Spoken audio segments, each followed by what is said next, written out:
Ndabasuje mu izina rya Yesu, amahoro y'Imana nabane namwe, shima Imana ku bw'aka kanya keza Imana yongeye kuduha, kandi shima Imana ku burinzi bwayo, ko yandinze nawe ikakurinda. Ni iby'igiciro ko umuntu aryama akabyuka ari muzima, ni igiciro ko nkiriho nawe ukaba ukiriho, ni iby'igiciro cyane ko twongeye guhabwa amahirwe yo kugira ngo nanone twumve ijambo ry'Imana. Ijambo ry'Imana ntirisaza, urarisoma cyangwa se ukaryumva, ukongera ukaryumva, ukumva aho wumvishe ubushize, ariko ukumva nanone bikubereye bishya cyangwa hari icyo bikunguye. Nk'uko bisanzwe turimo kwiga igitabo cya Matayo, tugeze ku gice cya 5, turi kugenda gahoro gahoro, ariko ntakitwirukansa, tugomba kugenda gahoro, ahubwo tukagenda tugwiza ijambo ry'Imana mu buzima bwacu, kugira ngo umenye byinshi udakurikiza, wamenya bike ukurikiza, kandi niba Imana ikidutije kubaho tuzagenda tumenya byinshi, kandi byose bigende bigira umumaro mu buzima bwacu.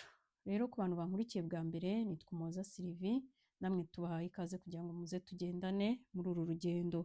Hanyuma reka dusenge, ubundi duhite dusoma twumve icyo umwuka atubwira.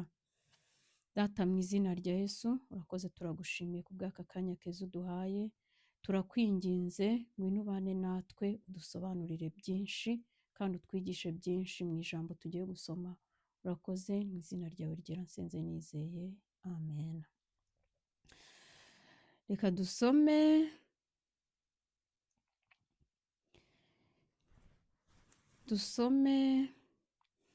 Matayo, turahera ku murongo wa mbere turageza ibice 5, turahera ku murongo wa mbere tugeze ku murongo wa 16. Reka twumve uko havuga.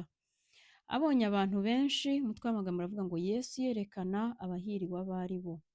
Abonye abantu benshi, azamuka umusozi, amaze kwicara abigishwa be baramwegera, aterura amagambo ati, hahirwa abakene mu mitima yabo, kuko ubwami bwo mu ijuru ari ubwabo. Aya magambo ni amagambo ngewe nita ko akomeye, nkunda kwibaza, mbese aba bantu bose bahirwa dusoma hano, ndi hangahe, ndi mubahe, kandi ko nkwiye kuba muri bose kugira ngo mbashe kugira umwuzuro wose. Abantu benshi barabyize bino kera muri Sunday school, cyangwa se abantu bakiri batoya bigira imibatizo n'ibindi mu mashuri y'abana yo ku cyumweru, bakabifata mu mutwe, abandi babihimbamo indirimbo. Hariho abantu rwose usanga abizi mu ndirimbo cyangwa se abizi mu mutwe, ariko si icyo ngicyo twebwe tugendereye ngo tubifate mu mutwe, ahubwo ni ugufata umurongo ku wundi ukawutekerezaho, ukibaza ese ahangaha ndimo, ese birasaba iki kugira ngo mbe nabamo? Kuko ni ngombwa cyane kugira ngo niba uri umukristo uri muri uru rugendo ukunze Kristo koko, ugomba kuba muri aba ngaba avuga ko bahirwa, kuko abo ntekereza ko bahirwa we yita ko bahirwa ni nabo bagendanye nawe muri uru rugendo, ni nabo nawe ashobora guteraho vi akavuga ati aba ngaba turi kumwe, turimo kugendana. Hano ku murongo wa 3 ubwo tugiye kugenda tuvuga, hanyuma aho dusoma kubera ko bisobanutse, ntabwo dusobanura ibintu byinshi, ahubwo abo dusoma bose bahirwa, ukomeze witekerezeho uvuge ngo mbese aba ngaba ndimo, nanjye niko ndi bubigenze, ni kugenda nitekerezaho. Aho usanga utarimo, ugerageze ushaka ukuntu wajya muri abo bahirwa, kuko ni iby'ingenzi ko tuba muri aba ngaba. Ngo hahirwa abakene mu mitima yabo, kuko ubwami bwo mu ijuru ari ubwabo. Abakene mu mitima yabo ntago ari abakene nk'uko tuzi abakene, kuko akenshi usanga umukene udafite uburyo, udafite ibintu, udafite ibifatika, no mu mutima aciye bugufi, ariko abitewe n'uko n'ubundi nta kintu afite, kuko isi ikunda guha agaciro abafite ubushobozi. Niyo mpamvu nawe aba aciye bugufi, kuko ntacyo afite, akenshi usanga nta n'agaciro afite. Noneho bigatuma abenshi bashobora kubyitiranya n'ibi ngibi, ko ari umukene, anaciye bugufi, cyangwa se ni umukene no mu mutima, ariko ntabwo ariko bimeze. Uyu mukene wo mu mutima ni uwumva ko ni uwumva ko akennye, hari byinshi by'ubwami bw'Imana akeneye kumenya, yumva ko ahora akennye, ahora ashakisha, ahora ashaka kumenya byinshi, yumva ko ari umukene, yumva ko hari byinshi atazi, yumva ko hari byinshi akeneye kumenya, noneho bikamutera guhora ashakisha, guhorana inzara n'inyota byo gushakisha kumenya iby'ubwami bw'Imana no kugira ngo icyuho afite mu mutima we abashe kucyuzuza. Icyo gihe uwo nguwo Imana ntimwirengagiza, nawe imwitaho kugira ngo ibashe kumusobanurira byinshi, ibashe kuzuza byinshi muri we, hanyuma ubwami bw'Imana buzarusheho kuba ubw'uwo nguwo. Kuko icyo Imana imuha ibyo akennye, kuko nawe aba abishaka, bafite ubwo bushake, hanyuma ubwami bwo mu ijuru ni ubw'uwo nguwo. Kuko ibisabwa kugira ngo umuntu abe uw'ubwami bwo mu ijuru cyangwa se azabubemo, ni iby'Imana imuha kubera ko afite ubukene, afite ubushake. Abo ngabo rero barahirwa, bafite abakene mu mitima yabo, bahora bashaka, bahora bumva ntacyo bazi, bahora bumva bakeneye kumenya, Imana ihora ibuzuza nabo. Hahirwa abashavura kuko ari bo bazahozwa. Mu by'ukuri ushobora kubabazwa, wababazwa n'abantu, wababazwa n'isi cyangwa se n'umubiri n'ibindi byinshi bitubabaza, ntugire ngo Imana nuko iba yakuretse, ahubwo n'uyu murongo urimo urakureba. Kuko abazahozwa, Bibiliya itubwira ko Yesu azakenyera agahanagura amarira abantu barize. Mu by'ukuri ntabwo yaguhanagura iyo utarize, uko byagenda kose iyi si kubera ko atari iwacu iraturushya, iraturiza mu buryo bumwe cyangwa ubundi. Niyo mpamvu bikugezeho ntugire ngo Imana yakuretse, ntugire ngo Yesu yakuretse, ahubwo ayo marira urimo kurira, Imana hari umunsi izayaguhoza. Icyo ugomba kumenya ni uko situwasiyo mbi ikugezeho, ntureke Imana, ntiwitotombe, ntureke Imana, ahubwo yiringire, kubera ko uko byagenda kose ayo marira Imana izayaguhoza. Ishobora kuyaguhoza ukiri n'aha ngaha, ariko nitugera no mu ijuru Imana izayaduhoza.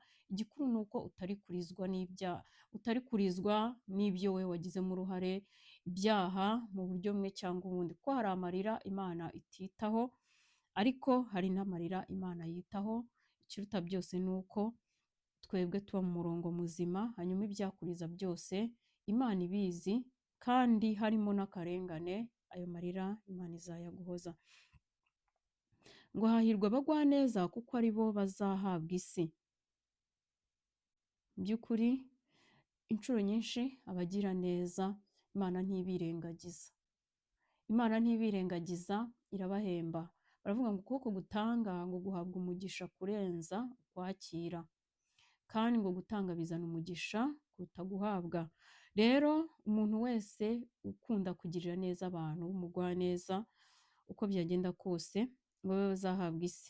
Imana iramurinda kandi imuha umugisha, imuha n'ibifatika, kugira ngo biba byiza rero iyo uri umugwaneza, ariko kandi n'iyi mirongo yindi uyirimo, kuko hari abantu bagira neza ariko ari n'abanyabyaha, ku buryo iyo neza yabo, ibihembo byabo bizarangira inaha ngaha. Imana ntizabirengagiza, izabaha umugisha, yongere ibakubire kugira ngo bakomeze babone ibyo batanga, ibakoreshe kugira ngo ibakoreshe ku bakene cyangwa se ku bandi bakeneye ubwo bugira neza. Ariko ugasanga mu gihe yaba atihannye ngo akizwe, ugasanga ibihembo bye birangiriye aha. Ariko niba uri uwo mu bwami bwo mu ijuru, uri muri iyi nzira ijya mu ijuru, ukunze gukizwa no kwezwa, ukaba uri n'umugwaneza, ibi ngibi byose uzabihabwa. Yaba ibyo mu isi umugisha uzawuhabwa, ndetse n'ubwami bwo mu ijuru buzaba ubwawe. Hahirwa abafite inzara n'inyota byo gukiranuka, kuko ari bo bazahazwa. Nk'uko twabivuze ku murongo wa 3, umuntu wese ufite inzara n'inyota byo gukiranuka, uhora yumva atinya icyaha, ahora yumva izo nzira yazihunga, uhora atitizwa n'uko yaba ari mu cyaha, mu by'ukuri Imana ntizabura kumuba hafi kugira ngo imufashe muri iyo nzira, ndetse iyo nzara n'inyota afite Imana ibashe kubimuhaza, imuha imbaraga zo kunesha ibyo byaha atinya, kuko azi ko ari bibi. Ibyaha bituzanira urupfu. Harahirwa abanyembabazi kuko aribo bazazigirirwa. Mu by'ukuri aha ngaha umunyembabazi umunyembabazi ni ukuvuga ngo umuntu ukunda kugira imbabazi, umuntu yamukosereza agatanga imbabazi kabone n'aho baba batazimusabye, icyo gihe nawe hariho abantu kubabarira biragoye, mu by'ukuri nta muntu wavuga ngo ni ikintu cyoroha, ariko ni iby'ingenzi nk'umukristo kuko dukeneye imbabazi natwe ku mwami wacu umunsi ku wundi, ni iby'ingenzi ko dusaba Imana ikadushoboza kubabarira mu buryo bwose. Rero yaba ari imbabazi z'ibyaha, umuntu wagukoshereje, umuntu wakubabaje, ariko kandi akaba ari n'imbabazi z'impuhwe, kuko iyo ukunda kugirira impuhwe abantu, nawe ijuru rikugirira impuhwe mu buryo bumwe cyangwa ubundi mu gihe ubikeneye. Harahirwa b'imitima iboneye kuko ari bo bazabona Imana. Sinzi aho uhirwa, aho uri kugenda wiyumva cyangwa se utiyumva, ni ibintu bisobanutse kandi twese turi bakuru, abantu dukurikira inyigisho nk'izi ngizi, Imana idufashe kugenda twumva. Nawe wahafata ukaza kuhasoma wenda nimugoroba ugiye kuryama, cyangwa se ubonye akanya ukagenda urushaho gutekereza kuri buri murongo. Imana nibwo irushaho kugenda ivugana natwe, iyo dufashe umwanya wo gutekereza ku ijambo ry'Imana nibwo Imana igenda ivugana natwe. Hahirwa b'imitima iboneye kuko ari bo bazabona Imana. Mu by'ukuri iyo Bibiliya ivuze gutya, ni uko ab'imitima iboneye koko babaho cyangwa se barashoboka, nubwo turi mu isi yuzuye ibyaha, natwe tugenda dusitara, ducumura, duhura n'ibiducumuza n'abaducumuza, ariko ab'imitima iboneye ni ba bandi n'ubundi batinya icyaha kuko bazi ko ari kibi cyangwa se Imana icyanga, batinya icyaha ku rwego bahora biyeza cyangwa se bahora bahunga ubuzima bwose bw'ibyaha n'ubuzima bwose bwabazanira ibyaha, bahora biyeza. Mu by'ukuri bene iyo mitima Imana irayireba kandi nayo iyihozaho ijisho, kandi ngo abo kuko ari bo bazabona Imana. Bene abo ngabo nibo bazabona Imana, batinya icyaha, bahora bahunga icyaha, bahora barwana no kunesha icyaha no kugihunga. Imana imfashe njyewe nawe tuba abo ngabo. Hahirwa abakiranura kuko ari bo bazitwa abana b'Imana. Mu by'ukuri gukiranura cyangwa se gukiranuka, noneho no gukiranura ni ukuba, ntabwo wakiranura udakiranuka, ni ukuba ukiranuka hanyuma ukaba wabitoza n'abandi, ukababera urugero, hanyuma ukanabatoza, ukabagira inama z'ubuzima bwo gukiranuka, ngo kuko ari bo bazitwa abana b'Imana. Imana idufashe. Hahirwa abarenganyijwe gukiranuka kuko ubwami bwo mu ijuru ari ubwabo. Yego, intumwa zagiye zikubitwa, zikorerwa ibintu bibi cyane byinshi kubera gukiranuka, n'abandi banze kwihakana Yesu bararenganywa bikomeye, ndetse natwe mu gihe cyacu hari ubuzima buza ukabona ko gukiranuka wahisemo ukabizira cyangwa se ukabirenganyirizwa. Mu by'ukuri Bibiliya ivuze ko ubwami bwo mu ijuru ari ubwacu cyangwa se ari ubwabo, bene abo ngabo, kuko hari ibintu byinshi, niba uri muri iyi nzira ifunganye, uko byagenda kose hari ibintu byinshi bizaza nk'amahirwe kandi ugomba kubireka kubera ko wowe utari uw'isi, bitume urenganywa cyangwa se no ku kazi bakwirukane kuko wanze gukiranirwa, ube mu buzima utakabaye urimo, ariko ijuru ntabwo rizakwirengagiza, byose Imana ibibireba. Bitubaho kugira ngo Imana hari n'igihe bibaho kugira ngo Imana koko irebe ko tuyikunze cyangwa tuzi iyo turi kuva n'iyo turi kujya, ariko Imana ntikwirengagiza. Uko byagenda kose ishuri rirarangira, ikaguha andi mahirwe mu gihe ikigutije ubuzima. Ngo namwe muzahirwa ubwo bazabatuka, bakabarenganya, bakababeshyera ibibi byinshi babampora. Yego, muzanezerwe mwishime cyane kuko ingororano zanyu ari nyinshi mu ijuru, kuko ariko barenganyije abahanuzi ba mbere. Muri umunyu w'isi, mbese umunyu nukayuka uzaryoshwa n'iki? Mbese umunyu nukayuka uzaryoshwa n'iki? Ntacyo uba ukimaze keretse kujugunywa hanze, abantu bakawukandagira. Mu by'ukuri iyo tubashije kunesha ibigeragezo byatuje imbere, tuba dusa n'umunyu w'isi, kuko iyo unesheje ntabwo ubura abo ubera urugero rwiza, uko byagenda kose ukababera umunyu, kuko umunyu niwo uryoshya ibiryo, ukababera umunyu, umuntu wese akagenda yibaza ngo mbese uriya muntu yabigenje ate kugira ngo atambuke hariya hantu. Ariko iyo dutsinzwe turi abakristo, mu by'ukuri tuba tubaye nk'uyu munyu udafite icyo umaze. Ni uko iyo tugize amahirwe tukagaruka, Imana irongera ikatwakira, ariko ha hantu uba watsindiwe, abantu bose bari bakwitegereje nk'umukristo, biba bigaragaza ko uba ubaye nk'uyu munyu. Imana yo mu ijuru idufashe, ngo muri umucyo w'isi, umudugudu wubatswe ku mpinga y'umusozi ntubasha kwihisha. Ngo turi umucyo w'isi.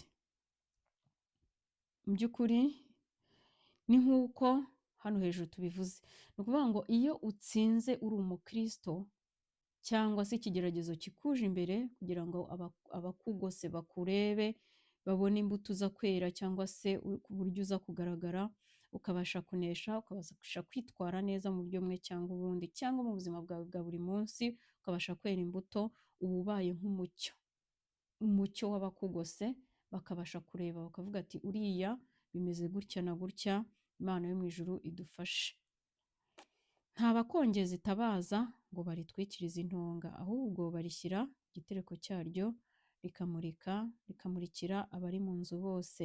Mu by'ukuri ntabwo dukeneye no kuvuga ko turi abakristo, ahubwo uriwe biragaragara. Nicyo hano bishatse kuvuga, ntabwo waba uri umukristo ngo ubihishe, biragaragara uko byagenda kose, n'abo muri kumwe bakabimenya, kandi bikabasha kumurikira abo muri kumwe, cyangwa se abakugose, cyangwa aho ugenda hose. Ndifuza ko nakomeza kuba umucyo w'isi, nawe ukaba we, ndetse tukaba umunyu w'isi, kugira ngo tubashe kubera umucyo ahatugose, cyangwa se abatugose. Abe ariko umucyo wanyu ubonekera imbere y'abantu, kugira ngo babone imirimo yanyu myiza, bahere ko bahimbaze so wo mu ijuru. Aha ngaha birasobanutse, ni ukuvuga ngo Imana idufashe kuba umunyu w'isi, cyangwa se umucyo w'isi, tutabivuze, ahubwo ubuzima bwacu bubikore ndetse bubigaragaze. Ni nabwo n'iyo ushatse kugira icyo uvuga, yaba ari no kuvuga ubutumwa nk'uku, cyangwa se hari uwo ushaka kubwiriza ubutumwa mu bakugose, abo mukorana, abo muturanye, abo mubana, bigira umumaro kubera imbuto wamwereye. Rero tube dusoreje hano igice cya 5, ni kirekire, tuzakurikizaho amategeko, tuzagenda tuyiga twitonze, hanyuma igice nitukirangiza nibwo tuzakomeza kugikurikira. Kadusenge dushime Imana kubw'ibyo itubwiye, kandi ndahamya neza ko umuntu uba ukurikiye, yaba njyewe ndetse nawe, ntabwo tuba tubuze kugira icyo dukuramo cyangwa se twunguka. Data, mu izina rya Yesu turongeye kugushimira kubw'ineza yawe n'urukundo rwawe. Mu by'ukuri ijambo ryawe igihe cyose rihora rifite imbaraga, kandi ari rishya mu buzima bwacu. Reka rikomeze rigire icyo ryungura ubuzima bwacu, kandi turusheho kurigenderaho, kuko ari byo bifite umumaro, ko ubuzima bwacu bugenda nk'uko ijambo rishaka. Komeza ubidushoboze kandi uduhe imbaraga, mu izina rya Yesu dusenze twizeye, amen.